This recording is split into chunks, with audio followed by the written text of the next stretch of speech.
हम लोग फूले साहू अंबेडकर को मानने वाले लोग, हम लोग संविधान को मानते हैं, संविधान के आधार पर चलते हैं। हम लोग बंदूक को सही नहीं मानते और बंदूक का रास्ता सही भी नहीं, क्योंकि अगर कमजोर कभी बंदूक उठाएगा तो उसको कुचलना, उसको मारना आसान हो जाएगा, नक्सली या और तमाम तरह के आरोप लगा के। इसलिए बाबा साहब ने कलम की बात की और कलम को हथियार बताया। सभापति महोदय, मगर सवाल यह है कि 1947 में जब हम लोग आजाद हुए तो इस देश का जो वंचित वर्ग, SC ST OBC, जब 15 अगस्त को आजादी का सवेरा आ गया तो क्या जल जंगल जमीन में बंटवारा हुआ? उसको उसका हक अधिकार मिला?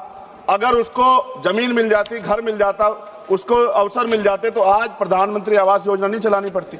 सभापति महोदय, जमीन का राष्ट्रीयकरण नहीं हुआ। इसलिए मैं बहुत जिम्मेदार, क्योंकि मैं तो वो व्यक्ति हूं जिसके खुद के ऊपर NSA नेशनल सिक्योरिटी एक्ट लगा जब मैं अपने लोगों के लिए लड़ने गया, और 2 अप्रैल 2018 को मेरे जैसे बहुत सारे लोगों पे लगा, क्योंकि हम अपने हक की लड़ाई लड़ रहे थे।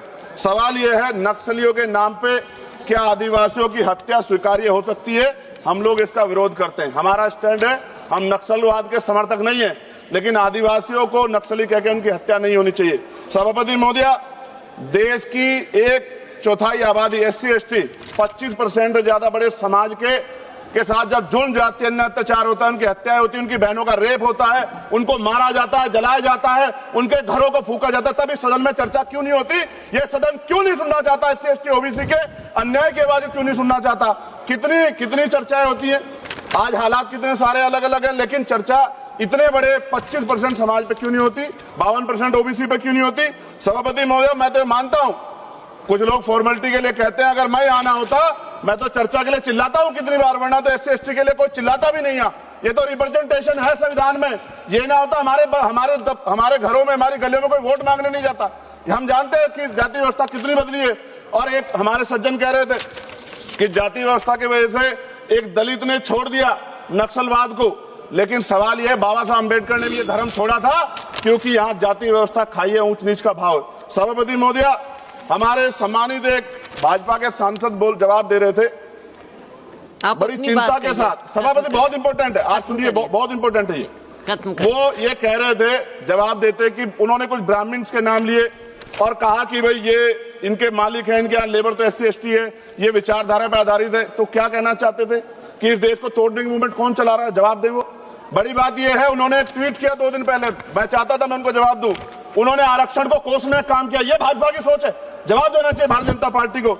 सभापति महोदय, मैं 1000 से ज्यादा जवानों की जान गई है 2010 से लेकर 23 तक।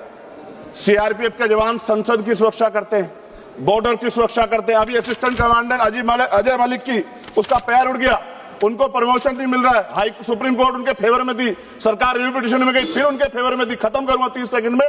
सभापति महोदय, फिर भी बिल आ गया। मैं ये पूछना चाहता हूं, क्या एक CRPF BSF जो CAPF के हमारे जवान है, क्या उनकी शहादत नहीं है? क्या उनको जो है शहीद का दर्जा नहीं मिलना चाहिए? उनको पुरानी पेंशन का लाभ नहीं मिलना चाहिए? उनको सभापति सुविधाएं नहीं मिलनी चाहिए? सम्मान नहीं मिलना चाहिए? और अंत में सभापति महोदय, इस देश में जवान शहीद होता है, उसको शहीद का दर्जा मिले, उसको सम्मान भी, लेकिन देश की सुरक्षा करते हैं। हम तो सम्मान करते सेना का।